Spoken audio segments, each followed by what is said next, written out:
বাংলাদেশের জুলাই বিপ্লবের সিপাহ সালার উসমান হাদি তার স্ত্রী থেকে বাংলাদেশের মেয়েদেরকে শিক্ষা গ্রহণ করতে হবে। সাংবাদিকরা বলছে শেষবারের মতো উসমান হাদির স্ত্রী যখন হসপিটালে তাকে দেখতে এসেছিল, সব ক্যামেরাগুলি রেডি, সব সাংবাদিকরা রেডি, তার স্ত্রী থেকে সাক্ষাৎকার নিবে।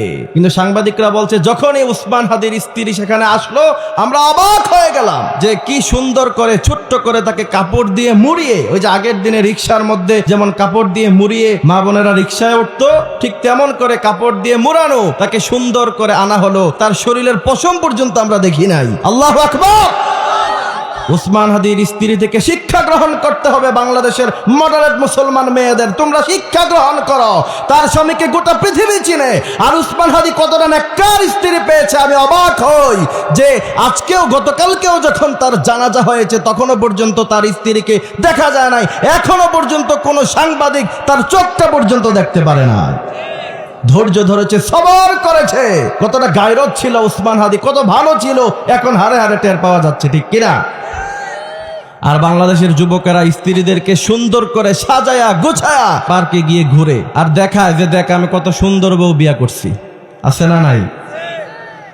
ও মিয়া, এখন তো বাংলাদেশের মুসলমানদের মধ্যে কোনো ধরনের গায়রত নাই, কিন্তু আরবের একজন মুশরিকের কতটুকু গায়রত ছিল শোনেন। আরবের একজন মুশরিক, সে তার উটকে বিক্রি করে দিয়েছে। লোকেরা বলল তুমি তোমার উট বিক্রি করে দিলা কেন? আরবের একজন মুশরিক, সে তার উটকে জবাই করে ফেলেছে।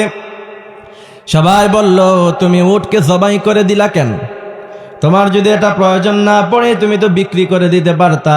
ওই সময় মুশরিক বলেছে যে আমার এই উটের মধ্যে অথবা ঘোড়ার মধ্যে আমার স্ত্রী এই ঘোড়ার পিছনে উঠে উঠে চড়ে অথবা উটের পিছনে উঠে উঠে চড়ে, সব সময় সব জায়গায় যেত।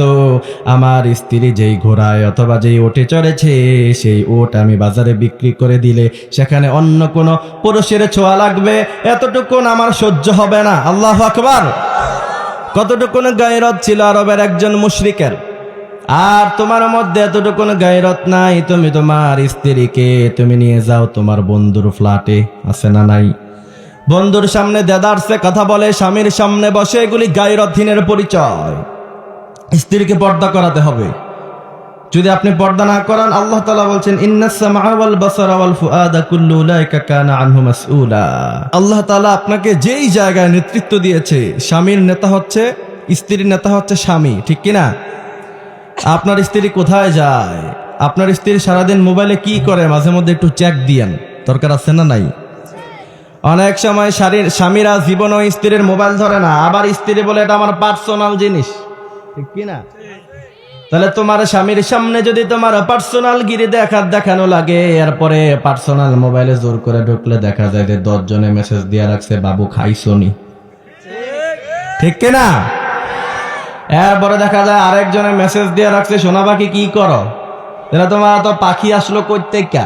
সব হচ্ছে পার্সোনাল জিনিসের ভিতর দিয়া, ঠিক কিনা? স্বামী স্ত্রীর মধ্যে কোনো পার্সোনাল জিনিস নাই। আল্লাহ বলেছেন হুন্না লিবাসুল লাকুম ওয়া আনতুম লিবাসুল লাহুন্না। স্বামী হলো স্ত্রীর পোশাক, স্ত্রী হলো স্বামীর পোশাক, ঠিক কিনা? তো একই পোশাকের মধ্যে দুইজন ঢুকলে সেখানে পার্সোনাল কোনো জিনিস থাকে না। এজন্য আল্লাহ আমার মা বোনদেরকে কবুল করে নিক, বলেন আমিন। পর্দা করার মতো তৌফিক দিক, চিৎকার দিয়ে বলেন আমিন।